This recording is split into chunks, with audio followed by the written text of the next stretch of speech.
My name is Ted Burns, and I'm Senior Director of Political Affairs and RADPAC for the American College of Radiology Association, and I want to welcome you to our Radvocacy podcast hosted by RADPAC.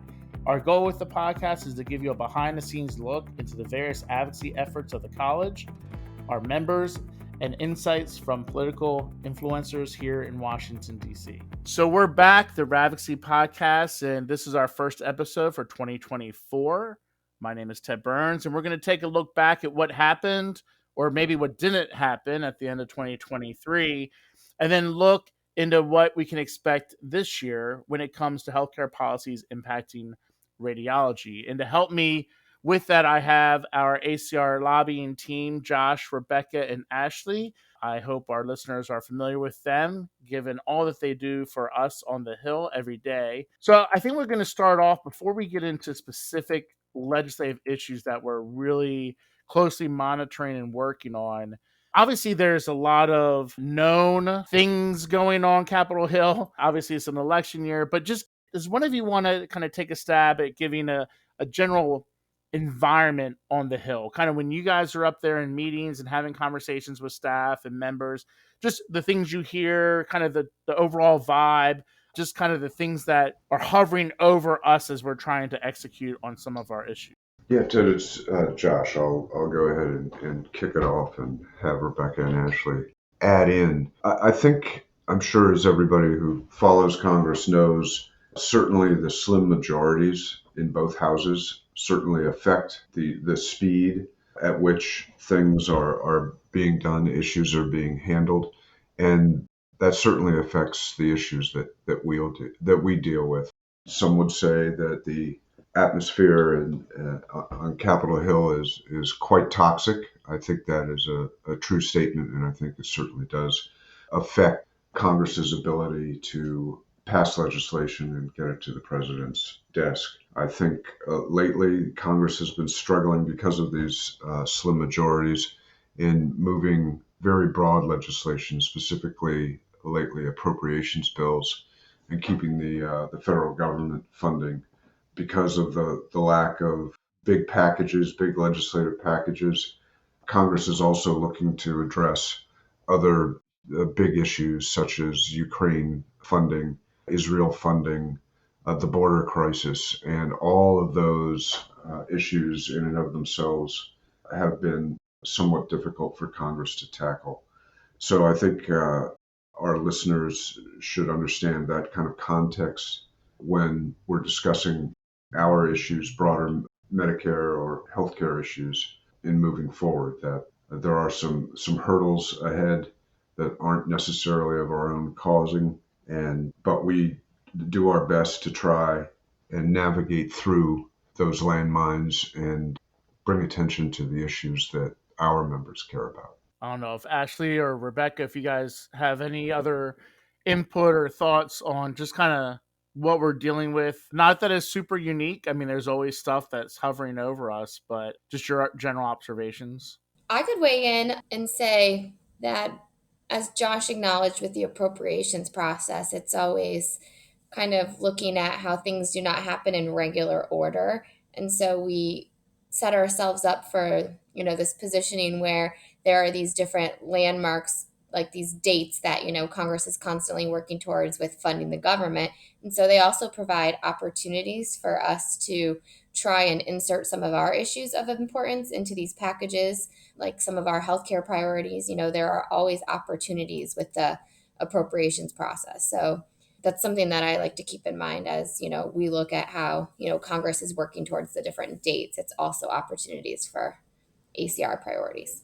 And Ted, Ashley reminded me, or you actually reminded me, you mentioned the fact that it's an election year, which is a factor, and that does happen every 2 to 4 years, this being a presidential election year. But even this year is more unique than others in the fact that you're going to have other outside influences affecting the mood of Congress. We're going to have regular court cases, Supreme Court cases, whether or not certain candidates are convicted moving forward. All of those are going to have a tremendous impact, not only on the election itself, but also how Congress reacts to those factors. and they're moving forward. I think probably the best way to kind of look at it is Congress could very easily get stuck depending on how some of these decisions and other outside factors turn.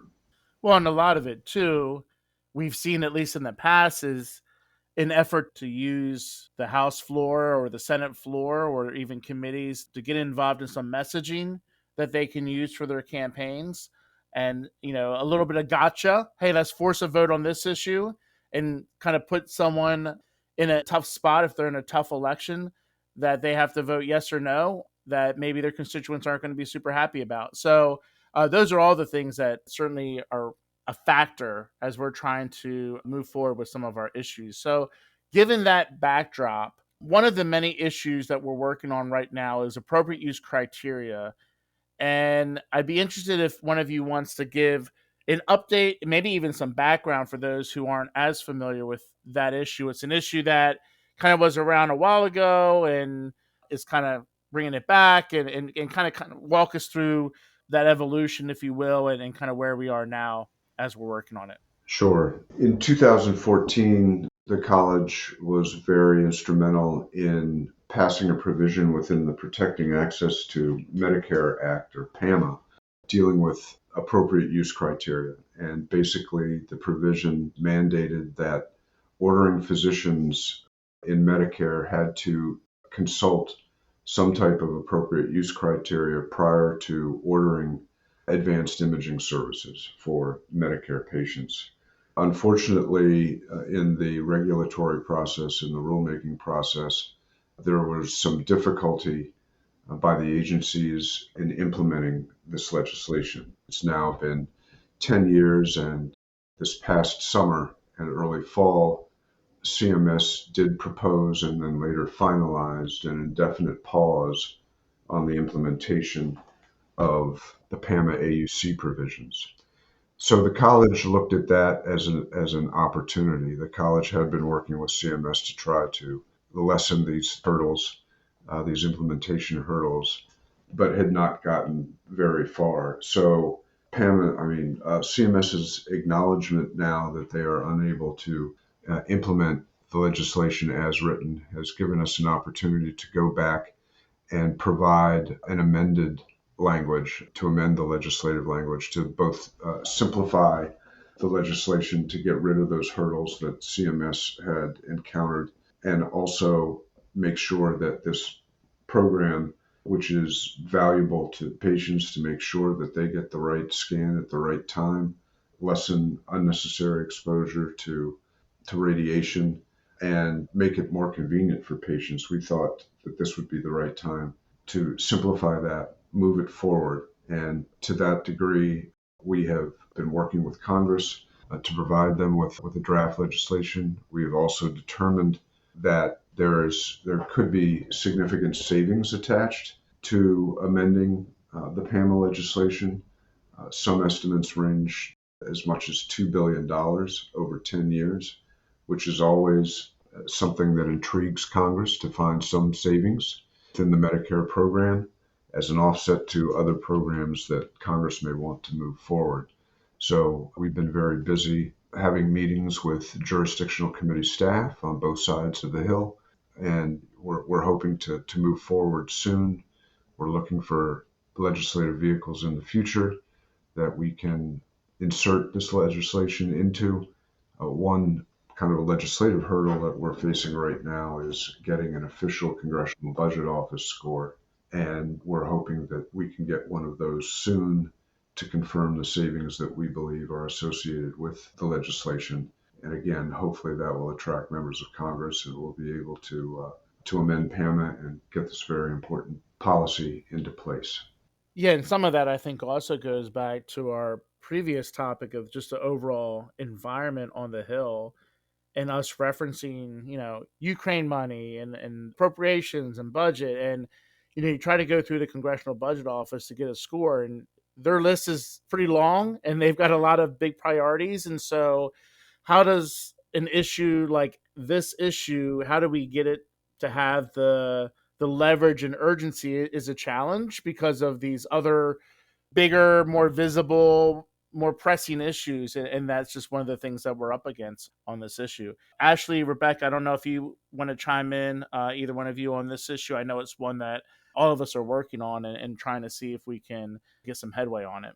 I don't think so. I think Josh kind of summed it up nicely. It's something that we've obviously been working on for a long time, and we really look forward to getting the legislative fixes to the program so that CMS can finally get it implemented.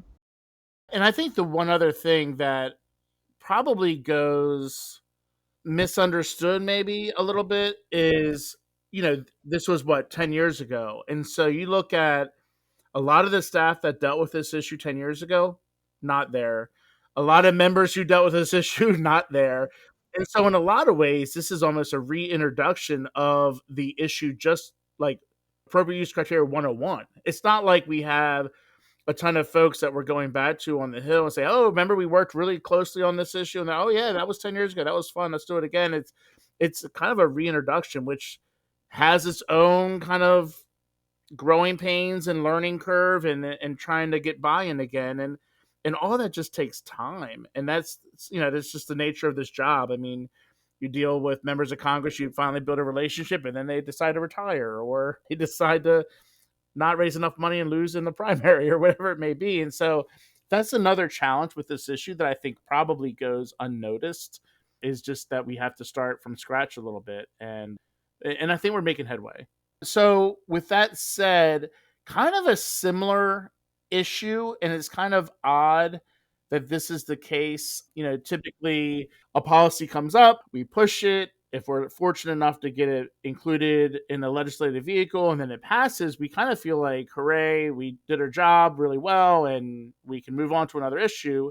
And we're talking about the appropriate use criteria being 10 years old. Hopefully this doesn't also become the case with No Surprises Act, but I'm starting to worry a little bit, because obviously that was passed, and then we went through all the various court cases in Texas and had a lot of success. TMA, the Texas Medical Association, and some of the things that they were doing down there from a judicial perspective. And, the implementation for this policy has really been the problem and the concern and challenge. And now we're still kind of, I don't want to say back at square one, but we're still really fighting this fight that we thought was pretty much over. And so I don't know if either one of you all want to give an update on that, because that's certainly an issue that I know is pretty visible, has impact for a lot of folks. Obviously, is an issue that is important to us, but not just only to us, to really most all of the providers out there. So I don't know, Ashley, if you want to jump in on this, or... Thanks, Ted. You're right. This was legislation passed in 2020. And so here we are, 2024, and we're still talking about it. Luckily, because the challenges have been at the regulatory level, we still have our congressional champions on our side. So we've been working with some of the key committees in the House and the Senate to ensure that the law is implemented as they intended. Both the House Ways and Means Committee and the Senate Help Committee have engaged ACR and other medical organizations in, the process as, we're trying to ensure that this law, does work properly for physicians. So we've had roundtables, we've submitted, additional information where they've requested it, and they've really been pressing the administration to ensure that the NSA, is implemented as they intended in the original law. So you did acknowledge the court cases. These are still playing out, but we've had several wins, especially as it relates to the administrative fees in order to enter into the independent dispute resolution process. Now, these are fees that have been raised. We saw a $50 fee go up to $350. And, that's really difficult for radiology in terms of, paying that big of a fee only for a claim that might on average be $50. They really can't even use that IDR process.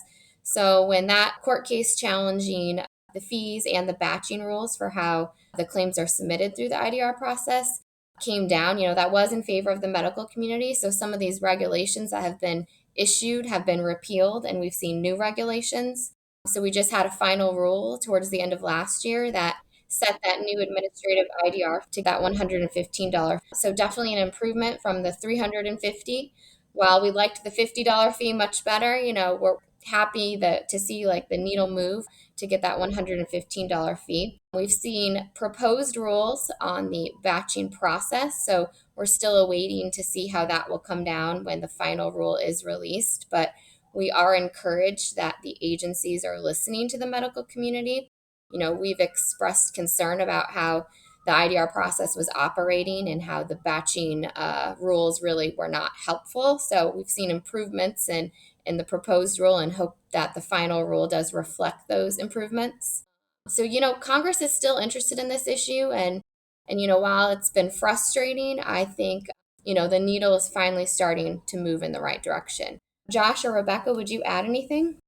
The only thing I would add is that I think one of the things that's unique about the surprise billing situation and the issues that have happened surrounding implementation of that legislation is that surprise billing is technically tri-agency implementation.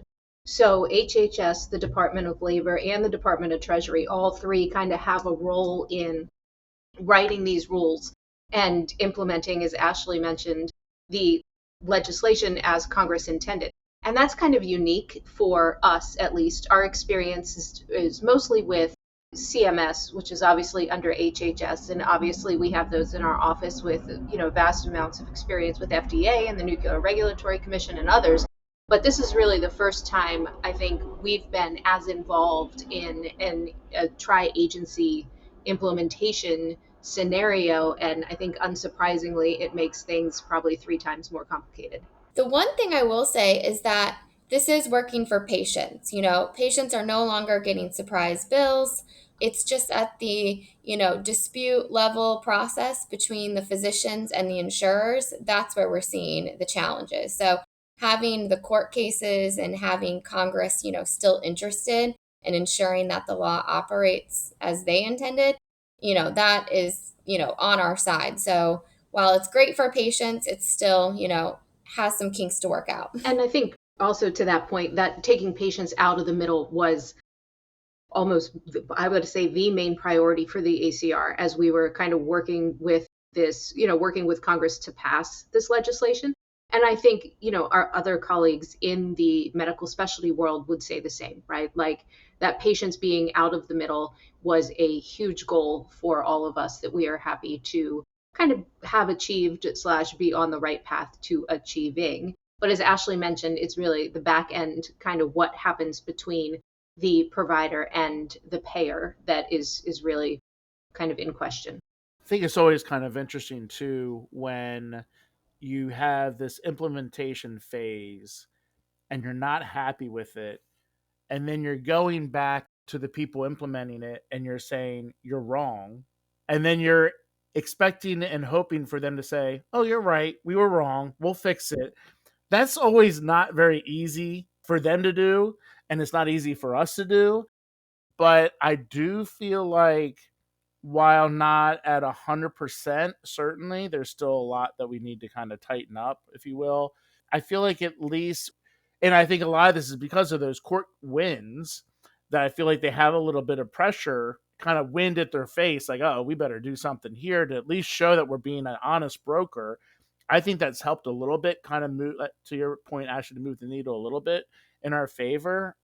It's tough to have that type of conversation because they have to really look at themselves in the mirror and say, you know what, we may have goofed on this a little bit initially. And so hopefully we can continue to have a good, honest dialogue and see if we can continue to make some improvements there. The one thing we have not talked about, which I don't know if people who are listening are probably like thrown off a little bit, we haven't forgotten. Trust me, we are pretty much consumed by it every day.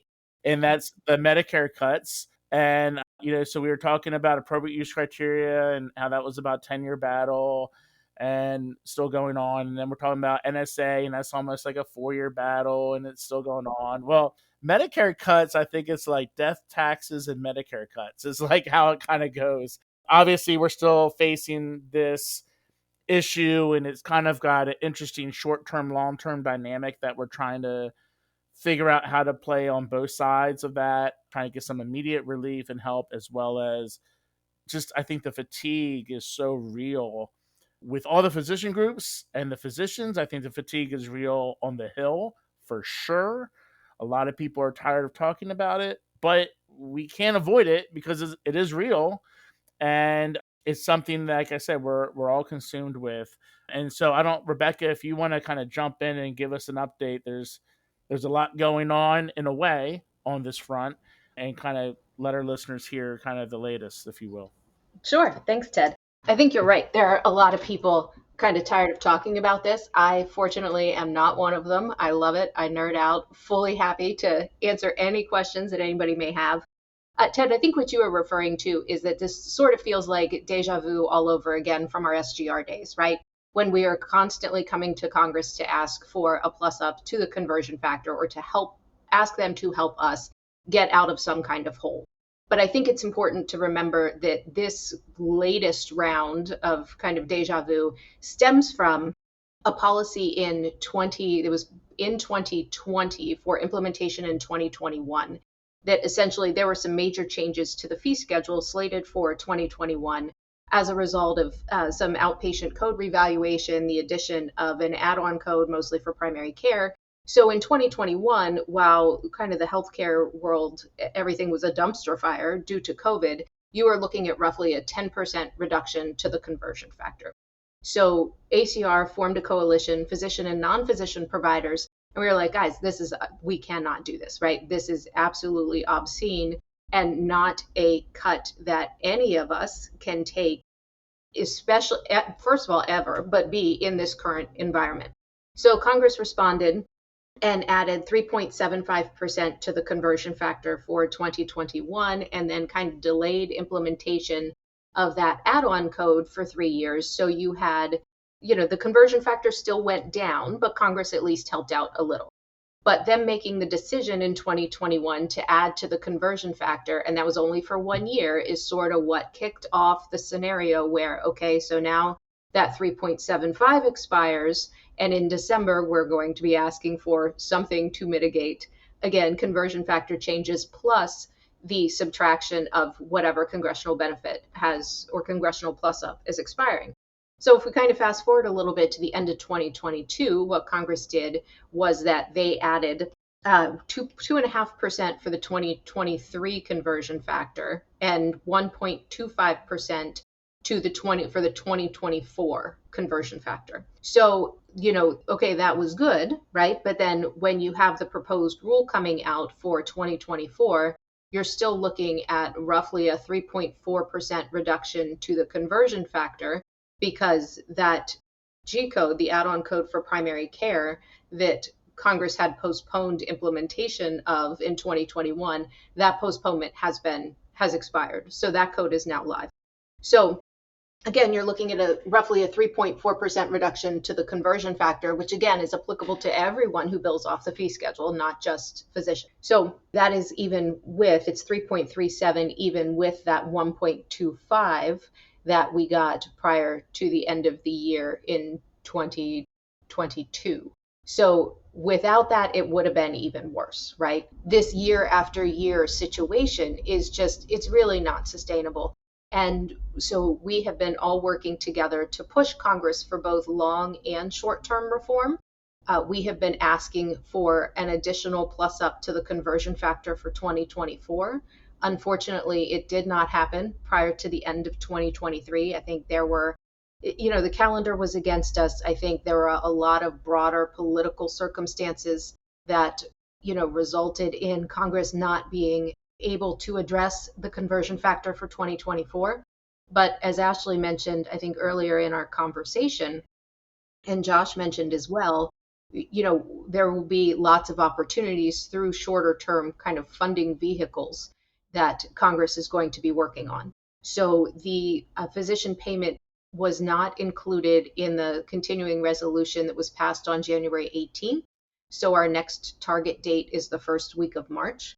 And we will be working with our colleagues to continue to push Congress to add something to the conversion factor to help kind of give us some short-term relief for these year-over-year cuts. Yeah, it is tough because I think we're so used to 11th hour, end of the year.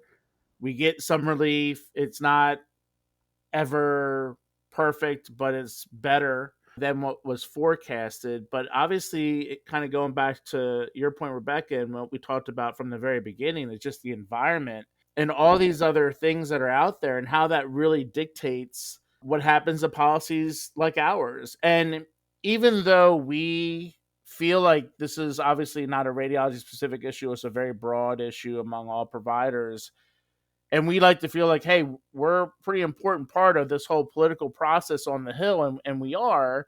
It just goes to show how many other competing issues there are and just how difficult it is to become that number one issue or that number two, number three, the top five issues or whatever. And it just didn't happen. And so we're going to keep plugging away, obviously.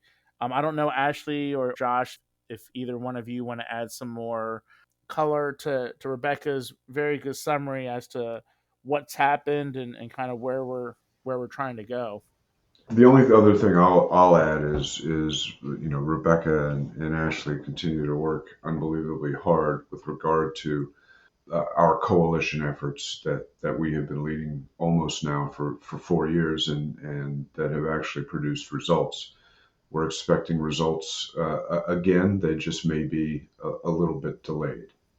One other thing that I want to also touch on really quickly, and I think we can't lose sight of this, is we do not have a ton of members of Congress who are previously from the world of being a physician. We only have a handful, maybe 10, 15. But we know that we're going to lose three for sure who are incumbent members of Congress who are not running for reelection.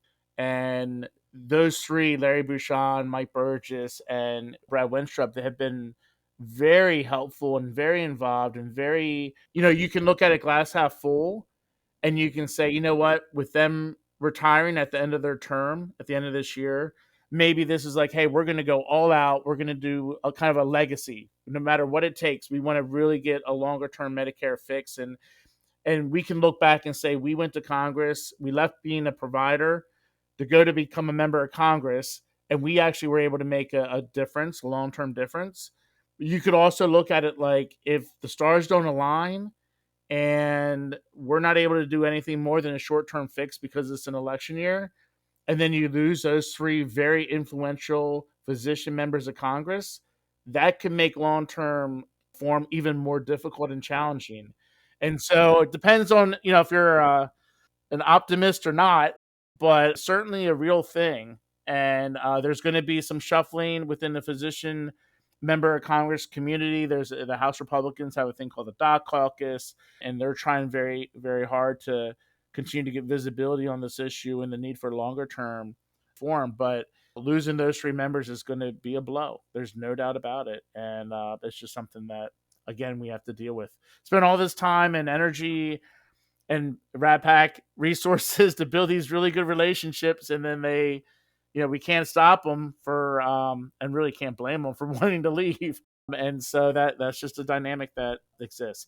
Well, we've covered a decent amount of issues, and I kind of want to close with this comment, and I'll leave it open for Josh, Rebecca, and Ashley to add to it. But these issues that we've already discussed in pretty decent detail, it's not an exhaustive list by any means. There are still a whole bunch of other issues out there that we are very engaged with, working very hard on. Some issues are very new to the scene. AI is not one of these issues that's been hot for 10 years. I mean, maybe it's been more hot than I realized over the last 4 or 5 years, but for healthcare, it's becoming hotter now than it's been ever before. Workforce issues really taking the forefront now. We hear a lot of other physician organizations talking about it. I know it's a really big priority for the ACR coming up, a lot of concerns. And then kind of working on the workforce issue is the GME issue and making sure that we get enough residency slots and things of that nature. So, again, I don't know if any of you three want to reference any of those issues in particular and just a quick summary or not, but I think it's important for our listeners to know that, we're not just working on 1 or 2 or 3 issues. We're working on, 5, 6, 7, 8 issues pretty much all at the same time. And they all have their own nuance and they all have their own, unique dynamics. Yeah, Ted, I'll jump in first and chat a little bit about AI. I think you kind of couched it correctly. It is something that is quickly coming to the forefront congressionally. The ACR specifically has been working with federal agencies for several years on AI algorithms and what policies maybe need to be shaped within the regulatory sphere. But AI is, as I mentioned before, is quickly coming to the forefront of congressional issues. To that end, I know that we've been working as a GR department to try and make sure that Congress is aware of all the prior work that we've been doing with the agencies, and that we can serve as a resource, a reliable, very educated resource moving forward when they delve into the policy arena, if you will. And I think that's already happening.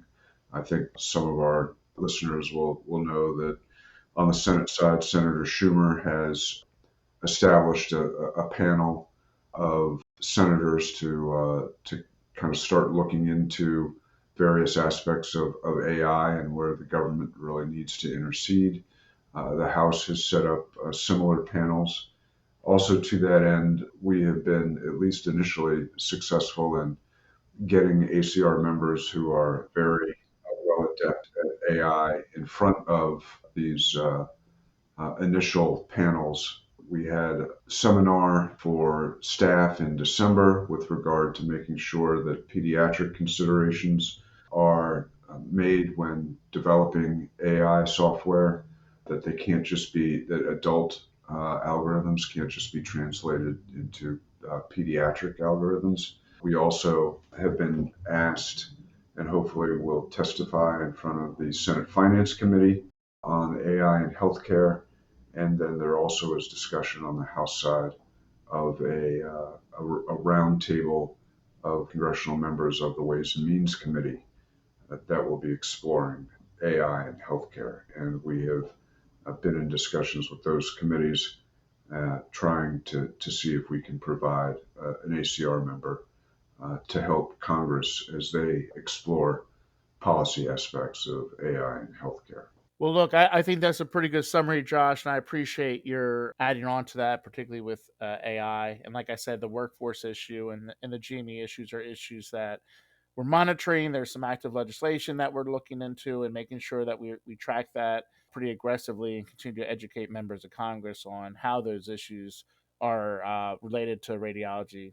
Traditionally, on our podcast, we kind of end it with a lightning round and, what's your favorite food, where's your favorite place to travel, and all that. But because you guys are repeat guests, and I assume our listeners probably listen to our podcast over and over and over again. They know probably at nauseum what your favorite foods and travel preferences are. So I don't think we're going to do that this time around.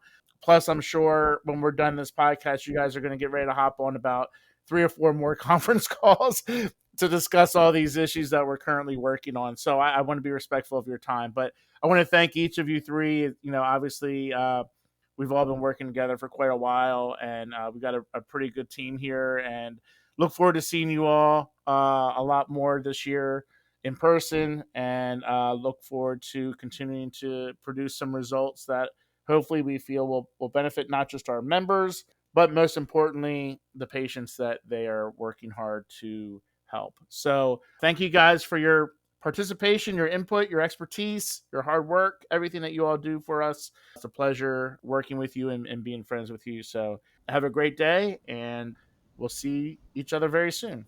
Take care. Thanks, Ted. Thanks, Ted. Bye, guys.